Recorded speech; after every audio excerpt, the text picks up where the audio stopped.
Para akong taxi kahapon, ilang beses akong pabalik-balik sa Abu Dhabi. Pabalik-balik sa hotel. Parang buang tong alaga ko. Tapos magpapahanap ng damit. Hindi kasi sila nag-uusap ng nanay niya. Magpapahanap ng damit, kung susuotin niya, kung ano. Padala ng puti, kasi magkatrabaho. Ako na lahat nagkatrabaho ng trabaho niya. Yung susi ng sasakyan niya kasi, di ba, na bangga mga kailangan dun sa insurance, sinatid ko muna sa Musapa. Pagkatapos sa Musapa, pumunta ko sa kanya sa trabaho.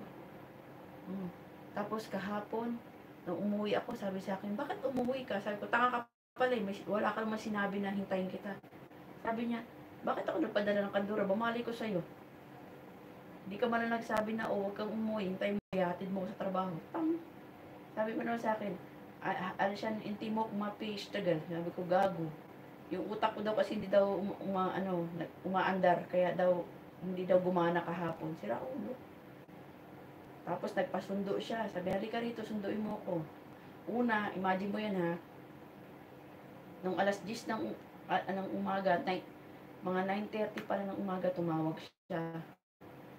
Sabi niya, dalhan daw siya ng puti, kandura, gatra, panila, tapos yung palda, sapatos, pantrabaho niya, puro puti yun.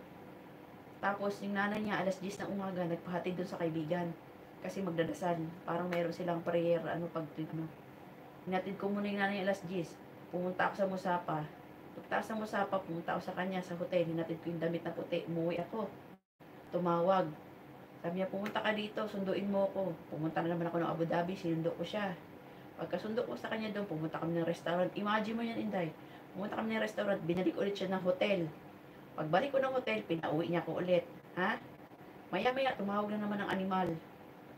Sabi niya sa akin, meron ka bang camera? Sabi ko, bakit? Pakita mo sa akin yung mga damit ko. Magpapahatid ako ng damit. Nagpahatid ng damit ang animal. Mga anong oras na yun. Tapos yung amo ko din, magpapahatid na siya ng panahi. Yung ipapatahi niya yung damit ng anak niya sa Shahama. Nag-video ako ng mga damit niya. T-shirt na brown, beige na pantalon, boxer niya, yung dahil ng perfume niya. Ano pa ba? Yun, pinadala sa akin.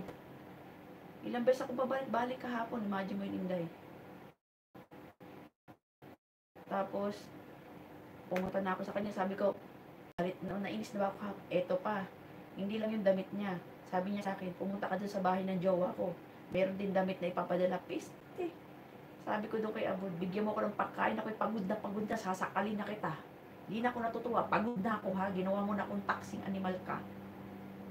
O di, sabi niya, o sige, bigyan kita ng pang burger. Sabi niya ganun. Bigyan kita ng order. Di, punta ako, bago, kinuha ko ng damit, pumunta pa ako sa gawa niya. Tapos hapon na kasi, alas 4, Inday. Nakauwi ako alas 8 na ng gabi Kasi, imagine mo, pumunta pa ako doon sa bahay ng jowa niya dito. Ang traffic kasi mga gantong oras, alas 4, alas 5, uwian na yan traffic na masyado. So doon ako dumaan. Diyos ko, mas lalong traffic. Pagpunta ko doon ng Abu Dhabi, dumating ako doon sa kanya. Imagine mo, Inday, mag-aalas 7, alas 6. Umakit ako. At ito, Day, binigyan niya ako. Binigyan niya ako ng 100. Binigyan niya ako ng 100 kagabi, kaya biglang nawala yung pagod ko. Binigyan niya ako ng pera. Sabi ko nawala. Tapos na pumunta na ako ng Shahama. Pagpunta ko ng Shahama, hinatid ko na may pantay ng amo ko. Alam mo yung gusto mo na taga magpahinga na hindi mo magawa. Gusto mo nang matulog na hindi mo magawa. Pagdating ko dito, Inday, naglinis pa ako ng kwarto. Nagpalit ako niyan. Naglinis pa ako dito. Tapos mga anong oras na, alas 10 o alas 11. Diba habang nagla-live si Mamo, naglilinis ako dito. Nagpapalit ako ng pads ni Casper. Naglinis na rin ako ng katawan. Kasi naglinis din ako ng CR kagabi. Kasi nga, umiihi nga daw mapanghi. Inaamoy ko na ba yung, hindi ako makaano ba. Kasi nga, syempre yung ilong ko ba, maano sa allergy. So, nagpalit na rin, hindi nagkuskus pa ako dun sa CR. Kasi nga, mapangsot na.